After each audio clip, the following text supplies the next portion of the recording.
Hello, greetings. The have to be bothered about this. Unfortunately, coming across some imbecile ex-Muslims who have become atheists.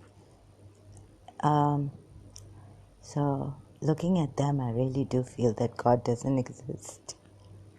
Their immature behavior. But I was. So then, what is this that sustains itself? Who created this? Did our rational minds create this? We think. So can it come in our thoughts? Do we sustain this? Or is there some intelligence force higher than thought which created this? So there must be something and intelligent. And if scientists, as the atheists now point to us, saying that scientists have not found proof for God's existence, all-knowing God, I don't know, but there's some intelligent force that exists, which has origin of everything. So I have done cause and effect. The primal cause didn't make sense to me, because if we take the cause, primal cause in my philosophy class in St. Joseph's College many years back, didn't make sense to me. Didn't quite give me the full answer to what I wanted. Or the mind. So I don't know how to say this, but the atheists have their arguments at the tip of their fingers, tongue, at the tip of their tongues. And so if they say that scientists would be really immature, premature to say that God does not exist. A true scientist is still searching, because we haven't found all the answers. Scientists haven't found all the answers to end sufferance even in this world. They are trying, no doubt about it. Some scientists like Richard Dawkins and Sam Harris. No, Richard Dawkins is a scientist, yeah. Sam Harris is an atheist, I think. I don't know much about Sam Harris, but I've heard his name in this one brilliant video by Jordan Peterson, The Problem with Atheism. Because I was searching that atheism doesn't make sense. So this is not religion, this is philosophy. Sorry, I had read one book of Dostoevsky. So my friend told me this is how, and then I just pronounced it my own way. My friend had this book, and it was she referred it to me to read it, Dostoevsky's. So anyways, I'm stuck with this way of pronouncing his name, sorry.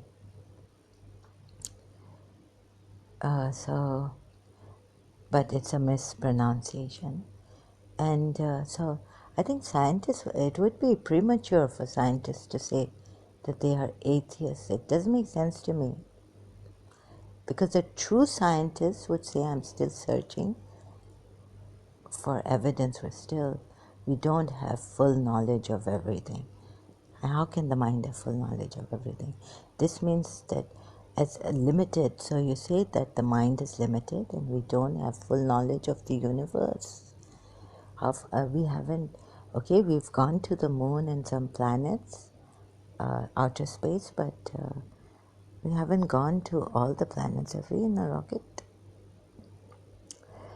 And so all these galaxies and all the things, wouldn't it be premature of a scientist to say that he's an atheist?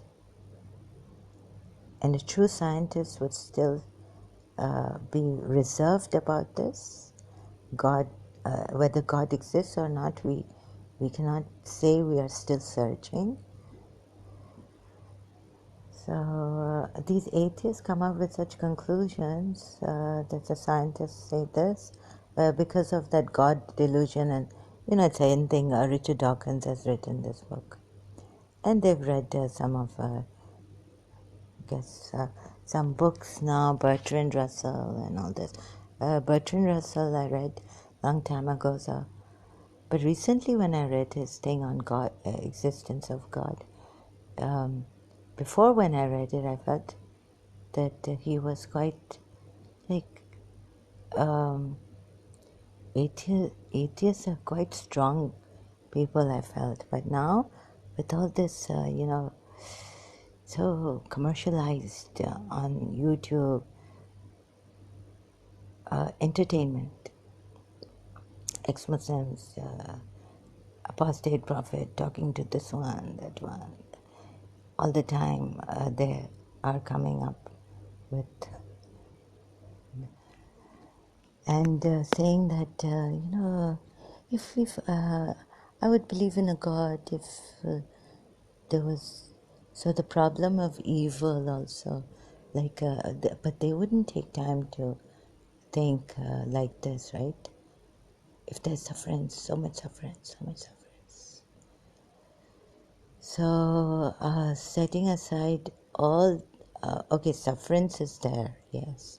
Like sometimes I also feel that where is God in all this, right? Because even these atheists, they've taken the upper hand on YouTube with their arguments and all. Where's God? Right? There's no God. Who cares? So,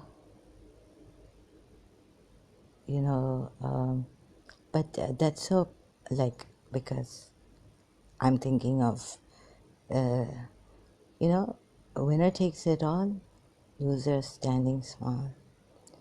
And now in this condition, very insecure emotionally and all this. So I think that, like, where is God, because, there are prejudices and preferences in these ex-Muslims too, and unfairness and all this. Where's God? So, I don't know. But if there was a God, so he would listen to someone's cries. So,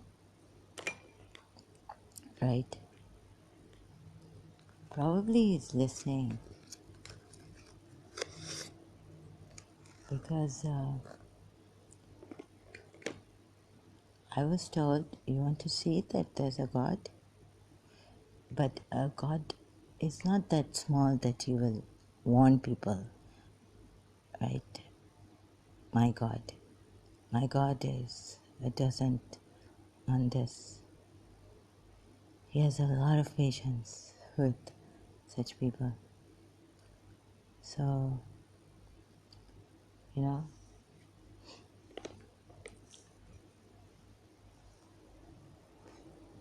giver of life, taker of life. I mean, who knows what tomorrow brings?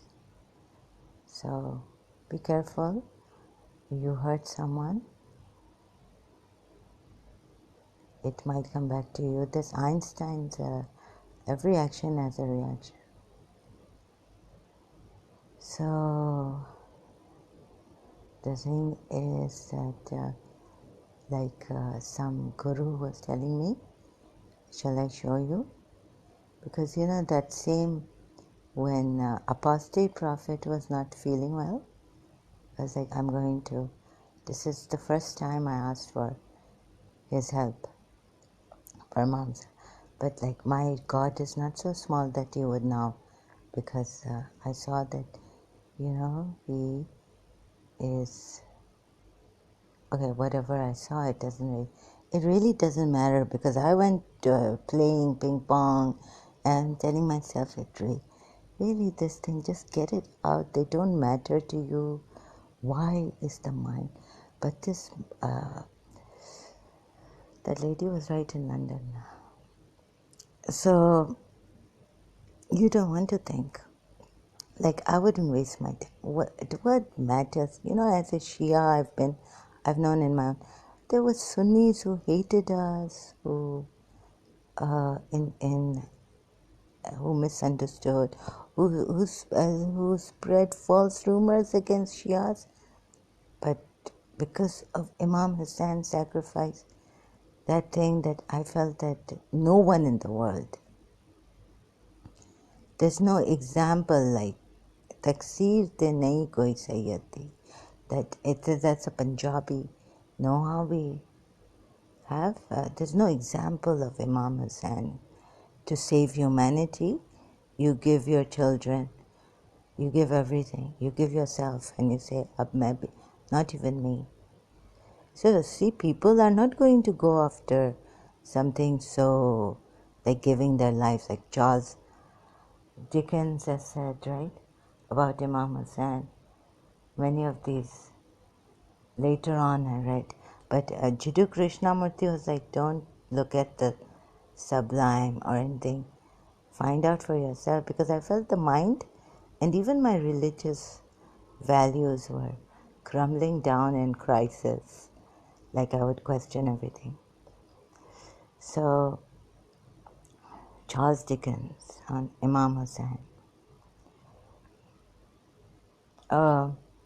You see the madness of sacrificing one's child is when based on leadership, when God's leadership, like we have in the Quran. So that verse comes to me. That Abraham, my covenant, does not reach the Zalimun, the cruel. It doesn't say disbelievers. It says Zalimun, right? Just a minute, I'll just check. Hello, yes, the Roman English, Zalimin, not Zalimun, but yes, evildoers, unjust people.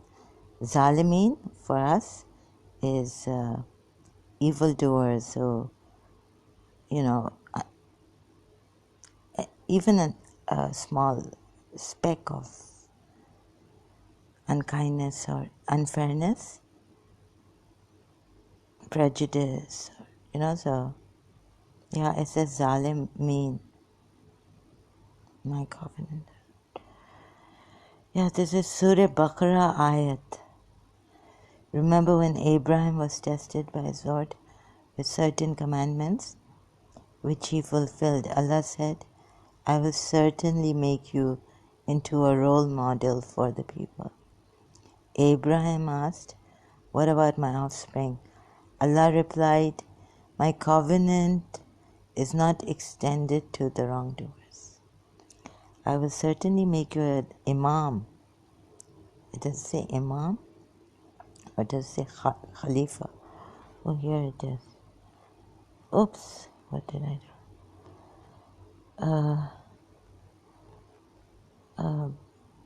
Ibrahim Rabbuka Bekalana, then Fatam Qala Nasi Imaman. Oh, yes, Allama Rashid Rabi was right. So, yeah, Imam. So that's why Allama Rashid Rabi was right. So, waiting for the true Imam to appear, to bring justice in this world. Oh my God. Allama Rashid Rabi was right. So Allama Rashid Rabi said, if you want to know Imamat from the Quran, you should read the verses on Ibrahim and find out about, study Ibrahim, Hazrat Ibrahim in the Quran, from the Quran verses. Imamat. So, the thing was that, so I started to contemplate, then if the mind, okay, forget the all-knowing God and suffering in this world. We don't know much about why there is today so much. So, problem of evil and suffering in this world, problem of evil. Through my religion, even you can see philosophy, evil and suffering, or the problem of evil and Indian thought, this argument, all this. So I was looking at my religious one, and at that time when I was doing research, although I didn't have strength, but struggling. Well, I did it. I read articles and books on the internet, Shia, and all this Shia websites from there. Bought some books also when I was in Karachi. So the thing is that you see, no one would take the time. Although they say, the atheists, that if proof is there, we will take the proof. But they don't want to look at the proof. So these kind of people, I just leave them aside. Because there's a need. If I have this feeling that there should be no sufferance in this world, and why my mind cannot take it unless God's grace came and or settled me, and I thought, okay, this is a miracle. This is now my sufferance is gone, and that microscopic, it's become so microscopic, and so the answer was that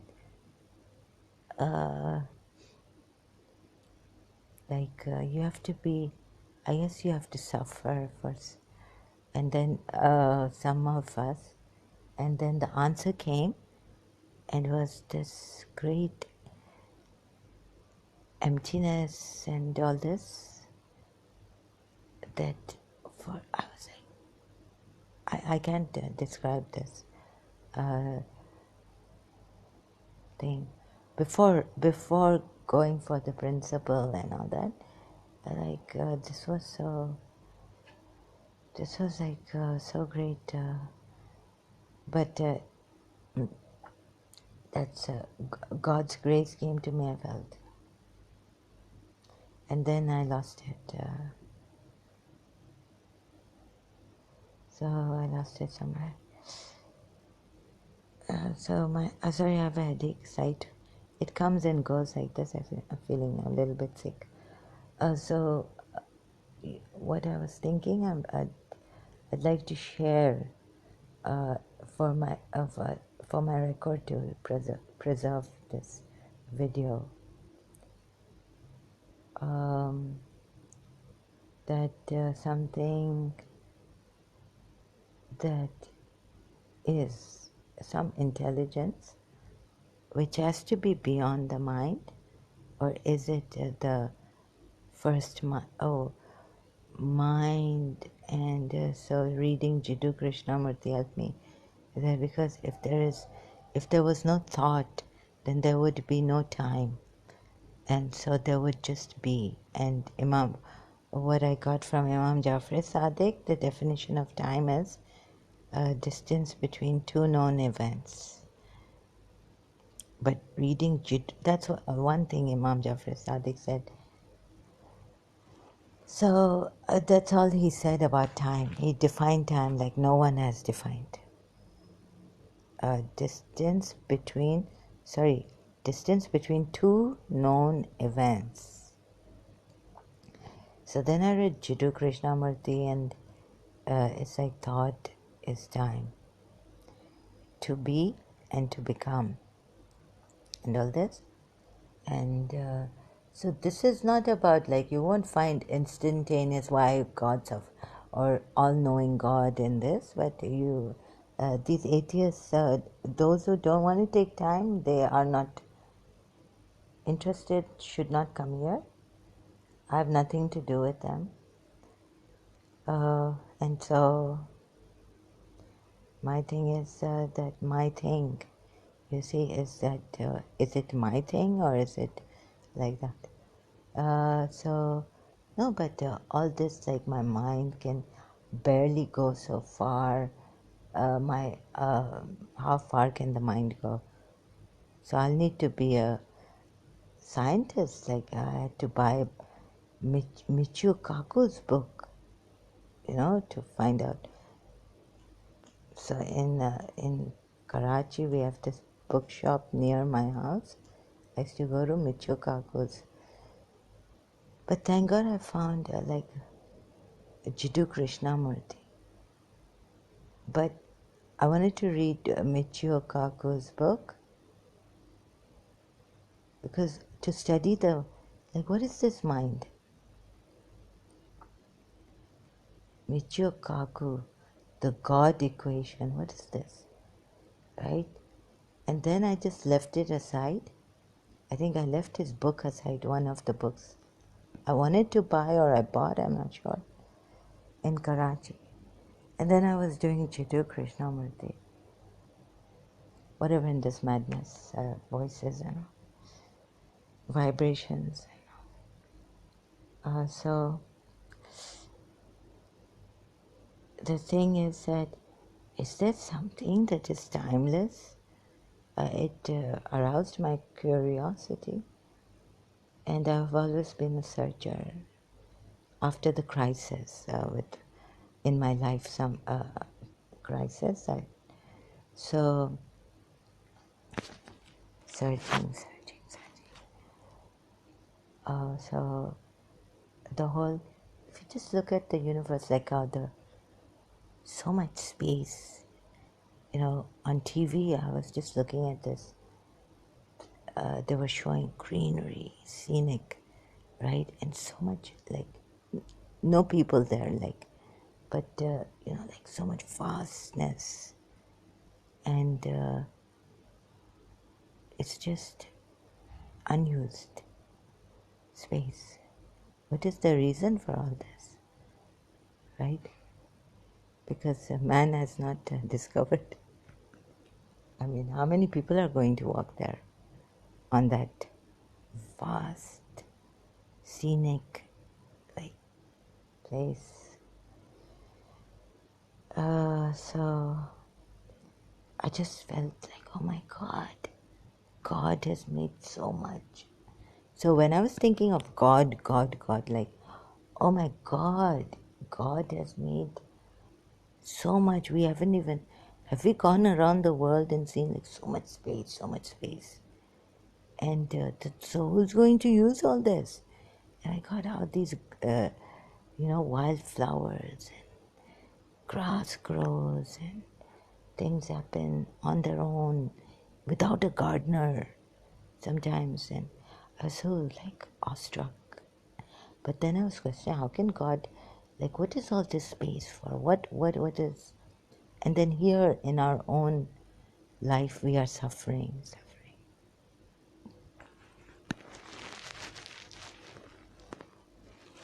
So, and sometimes the grace of God really helps,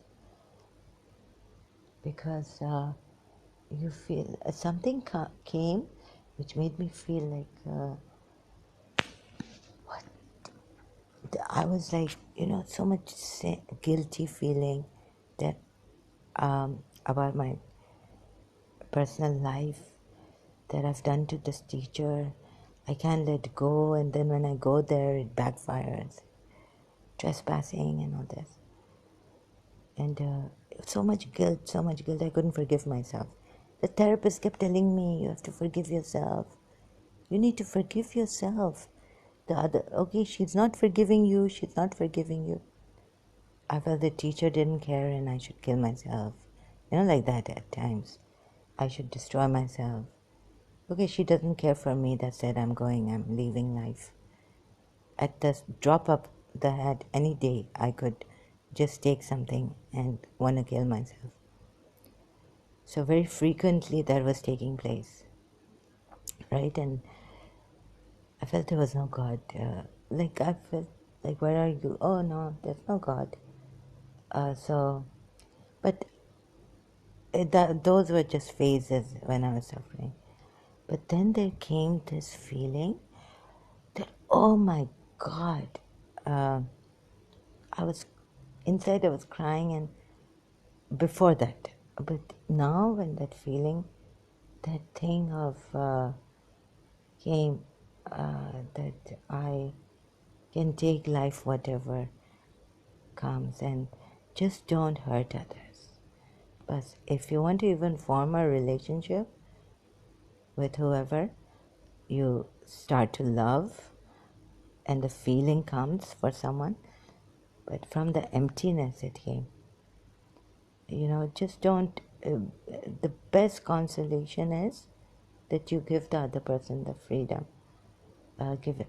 And if they betray you and if they turn cold on you. So I tried to explain it to myself, and this madness, it wasn't, because it was repeating in my mind, and even now I'm feeling like, if I want to let go of the principle, I feel this terrible pain inside, literally like stiff and very bad pain. It's psychosis, but no, sorry, it's a psychosomatic. That was the other word for it, but it really hurts a lot.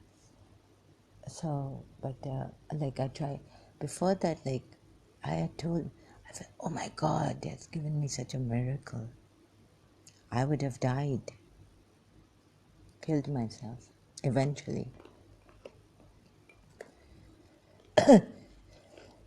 So then, again, but that emptiness that came, that courage to face the darkness and the separation forever and ever. Like, I was like, I didn't struggle to bring this up, this feeling, and to maintain it. It just came from out of nowhere.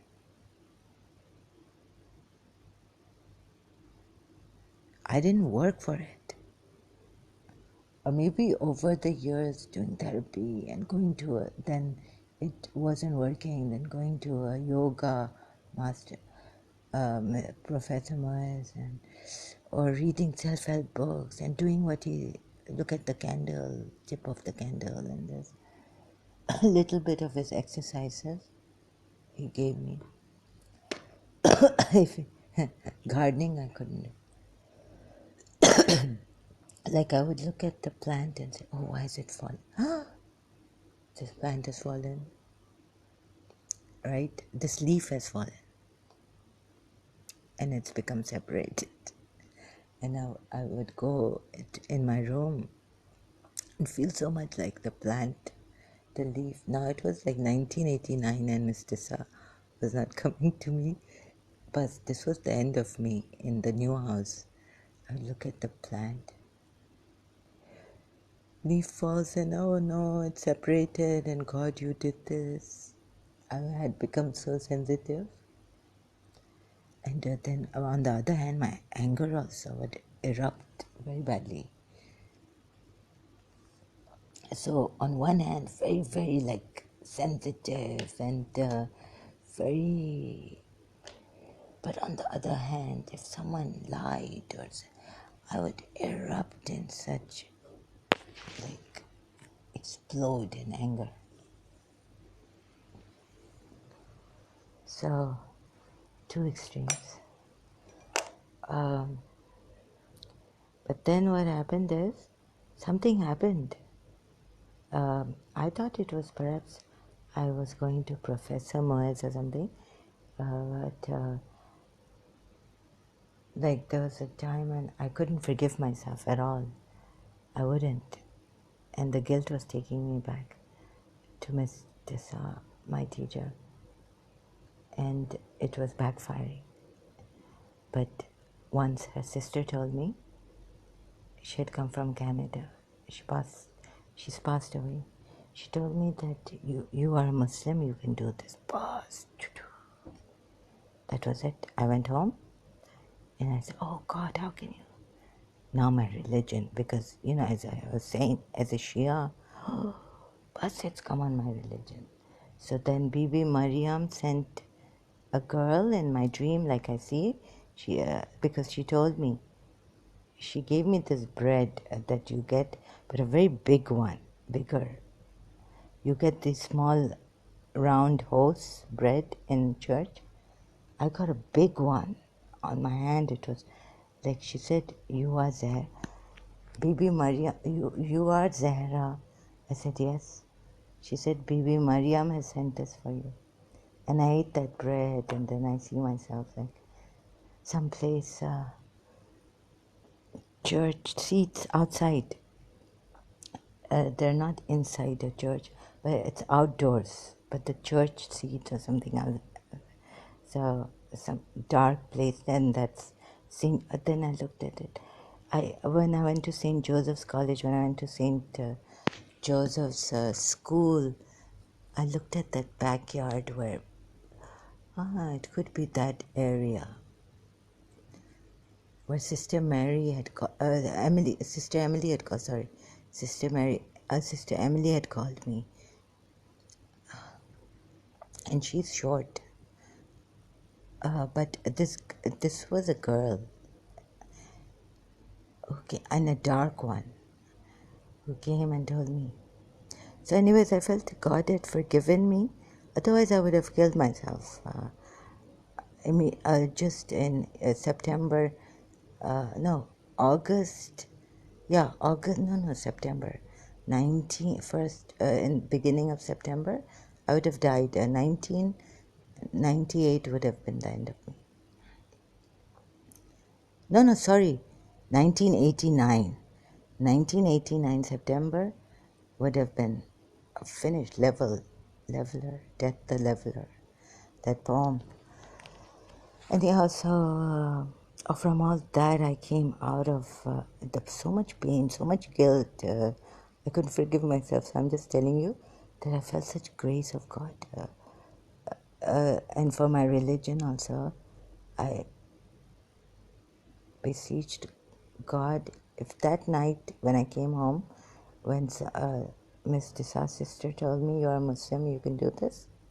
If someone had, like they say in Urdu, अगर कोई काटे तो खून नहीं निकले, खून. I was so gone. I could have taken pills and killed myself. So September, and then I joined, September 27. Then when I joined St. Joseph's College, something happened there to me. So it was just this emptiness and all. And the courage, it was like I didn't muster up courage like I'm mustering up courage right now to speak here. But it was like something just vanished. All that pain, that guilt, all that. But it remained at times when I used to carry Miss Shafiqa Fikri's bag like I'm a convict. I used to feel a little below them, like, no, I should not. Then below them in the sense they are seniors, but then like as a student, like not there for them, right? So that thing would come up, but like, because it's a conservative, and that's a convent teacher, right? So, and then I felt it. Okay, I can't say what I felt, but so now here I wanted to, so it took me, no, that was like later. So to love the principle, form a new relationship, it took a year. I said, I have to see myself, because the guilt, if I don't go there anymore. So it took a year for me. It was like a punishment, saying you're not to love her. That's also why I just sent her a card without my name, anonymous. I kept it on her desk, principal's desk. So all this, anyways, this. So why does my anyhow now about so this emptiness? So I can't. There is some force divine, like Shakti Gawain puts it, divine divinity or divine power. Shakti Gawain has written a book, and in that book she said that she was not a religious. She's not a religious person, but so much spirituality. I don't know where it came from. Shakti Gawain. So, but she believes in that energy is. It's all energy. All this. She knew more than what I like. I'm a Shia, and I don't know that this is all energy. You know, all this material, it looks material, but it's all energy. You can say, oh, this ashtray is energy? Are you kidding? So, you know, these atheists, they make fun like that. Anyhow, so Shakti Gawain has explained how this is all energy in her book, Creative Visualization, that I had in 1987-88. Anyhow, so yeah, energy, and oh my God, I was like, this is all energy. How does Shakti Gawain know this is all energy? And she's not even religious, but she is very spiritual. So, and then these atheists, they don't make sense. These new ones, actually, I really used to respect, because I think Bertrand Russell had some integrity. These atheists, these newcomers, they just are kind of immature, imbecile. So, so I'll continue. I don't think this is going. When I'm angry, it might from my Facebook page. So you know, this moral, secular moral, it came from philosophy. You know, many years of history. So man's brains, and from monkey we became like Darwin's theory. Darwin's findings or Darwin's theory. When I was in Karachi American School, they used to say Darwin's theory. It's not the, I don't know, it's Darwin's theory, or have they found evidence for the, now, Darwin's thing on those species, you know, changing from monkey to, what do you call that? Evolution. Darwin's evolution theory. Anyhow, so then what is, like, there's something beyond thought, right? Nature is more powerful. It can blow us away in a storm or earthquake or something. So what is all this? What power is there? What is there a supreme power also? And is there a designer or an intelligent? Forget the designing thing, it's failed with a lot of scientists, atheists. But is there this power beyond us, and is there, and forget the all-knowing, because we can never find out, because there's no, we can't find out about the all-knowing God. How can we be all-knowing? We can't be all-knowing. So then how do you know? I don't know. We can't, so that's why I just leave aside all-knowing God.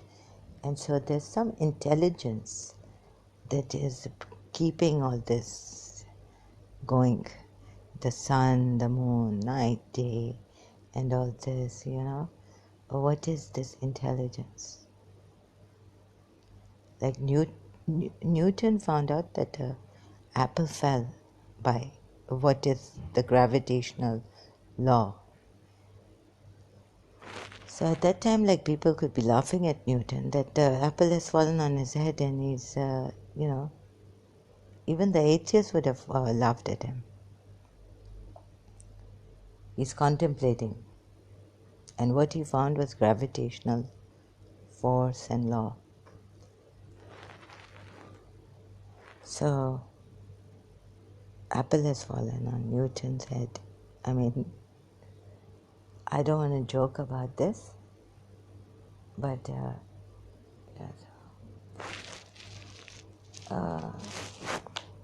it doesn't make sense to me that atheism, they're saying, and then they say they want, if they could find evidence or something. I think their minds are still, it's premature and immature imbeciles.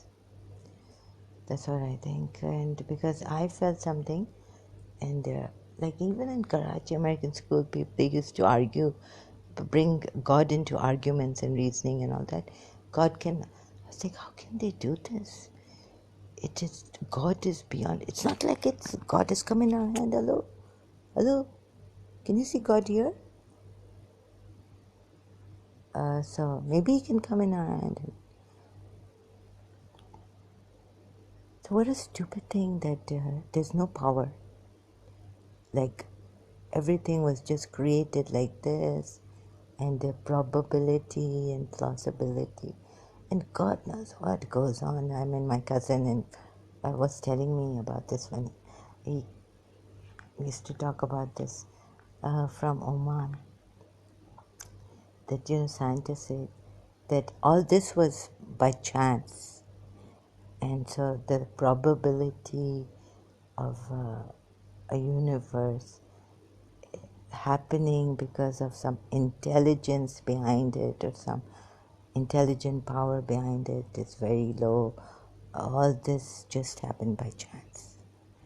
So we've heard this probability thing, argument and all this. If you've ever even read philosophy and all, and if you have the eloquence to express yourself, then you will make it in the main area, the thing, YouTube. So what's the so it's come by it's happened by chance, they say, scientists say. The universe has because the probability, the dice, how many times, God knows what. And my cousin was trying to explain all that to me, and now I've forgotten. It's been a long time. So because it's and even like it's just by chance, this all, not by design, but by chance. The universe came about by chance. Universe. So I've got to do some, by chance, a universe created itself, or it just came about by chance. And these stupid people cannot see. How, I mean, this is ridiculous. That this universe came about by chance. And if chance is such a thing, then chance is divine, I should say. Isn't it? Because what? Because you see, then chance is very divine.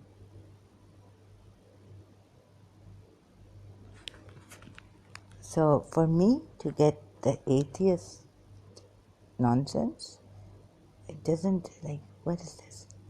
So then chance is divine, and design is not divine. Some intelligence, or it came about by chance. So chance, we should always be using chance. Gambling, because chance is divine. But you see, use chance One day you will fail, one day you will succeed. But scientists have to use their mind and hard work. And so, did scientists say that everything came about by chance? There's these group of scientists who said everything was created or came about or whatever it was by chance. So then if it came about by chance, now my logic, was everything really created by chance?